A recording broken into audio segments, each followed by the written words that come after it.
était là et ravis d'être là. Les Ouzbeks qui vont ouvrir donc cette finale du duo libre avec Anastasia Rutsmetova et Gulsanam Yuldaseva.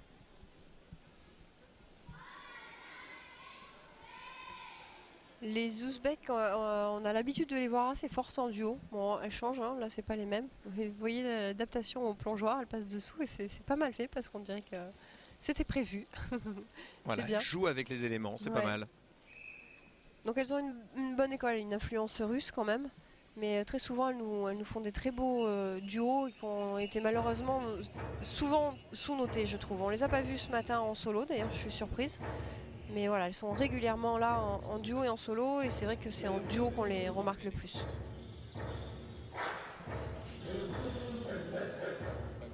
Duo sur le thème africain, je pense. Avec les maillots qui, justement, ont symbolisé l'Afrique.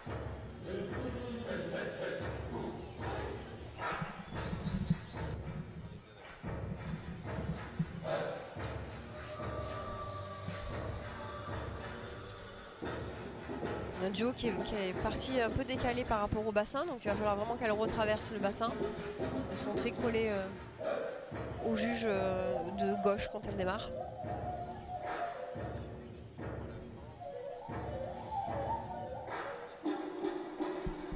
Ça manque un petit peu de pêche quand même, je trouve.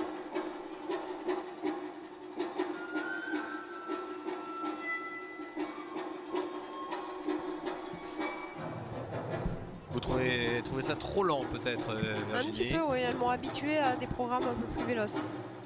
Mais bon, voilà, c'est pas forcément les mêmes nageuses.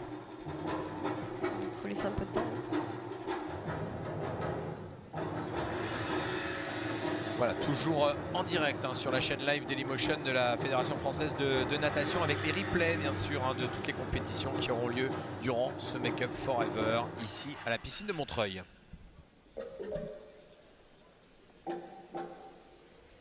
Il n'y a pas non plus forcément trop de changements de rythme, je trouve, dans leur musique. C'est une musique intéressante, hein, mais pas tant que ça exploité.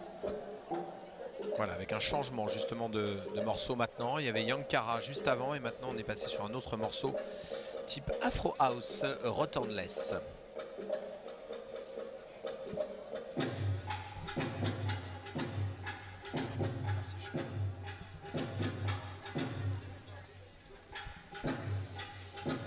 On a des petits effets de figures en dissocié, des figures dites à deux. Donc ils peuvent plus ou moins apporter. C'est vrai que c'est un petit peu la mode en ce moment, il y en a de plus en plus. Après ça dépend vraiment de ce qu'on propose. Je trouve que des fois c'est un peu inutile, donc il faut vraiment que ce soit très intéressant. Donc ça change de la synchronisation parfaite oui. Et le mimétisme.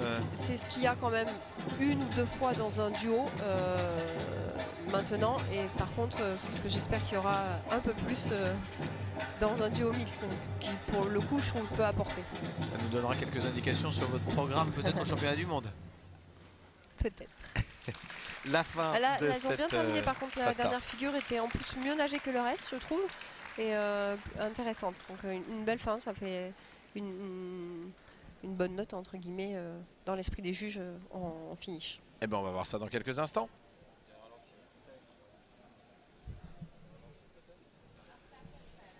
Voilà, dans quelques instants, les notes, bien sûr, pour nos amis ouzbeks qui sourient, qui ont le sourire, qu'on revoit ici, voilà, avec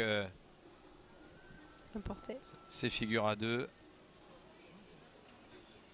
Donc, là, on peut voir aussi la différence de hauteur, donc c'est important vraiment d'être exactement pareil.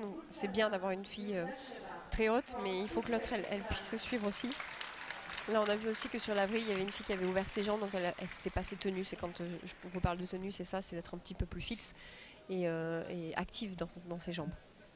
Voilà, vous l'aurez noté, on est dans une ambiance de soirée ici au Make-up Forever avec les Ouzbeks qui vont recevoir leurs notes dans quelques instants. Les voici, les voilà.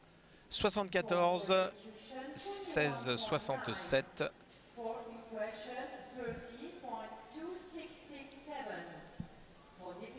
Voilà, pour votre info, si les Françaises avaient été en finale, eh bien elles seraient devant. Oui, et c'est mérité.